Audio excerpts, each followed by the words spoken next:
Έχει έρθει Πάσχα. Εσύ ακολουθείς μια διατροφή και προσπαθείς να χάσεις μερικά κιλά. Και θεωρείς ότι με το φαγητό που θα καταναλώσεις τις μέρες αυτές θα τα καταστρέψεις όλα. Στην πραγματικότητα, μπορείς τις ημέρες αυτές να τις εκμεταλλευτείς και να βγεις κερδισμένος παρά χαμένος. Μπορούν να αποτελέσουν μια ευκαιρία για να βγεις από αυτή τη ρουτίνα την οποία βρίσκεσαι και να καταναλώσεις περισσότερο φαγητό, αλλά και εκείνες τροφές οι οποίες θεωρούνται εισαγωγικά πιο ένοχες. Θα γεμίσουν οι μπαταρίες σου και όλο αυτό θα σου δώσει έξτρα boost και ενέργεια ώστε να συνεχίσεις την προσπάθεια την οποία ξεκίνησες και να πετύχεις το στόχο που θέλεις. Ας πούμε ότι αποτελεί ένα μικρό διάλειμμα σε αυτή τη ρουτίνα την οποία ακολουθείς προκειμένου να πετύχεις το στόχο σου.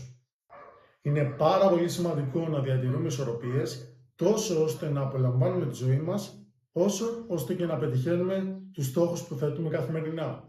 Οπότε τις ημέρες εκείνες που σταματάς να κάνεις διατροφή και το ρίχνεις λίγο έξω, δες το σαν μια ευκαιρία ώστε να ξεκουραστείς, να απολαύσεις αυτό το οποίο συμβαίνει και απλά σταμάτα να κατηγορείς τον εαυτό σου για οποιαδήποτε επιλογή κάνεις.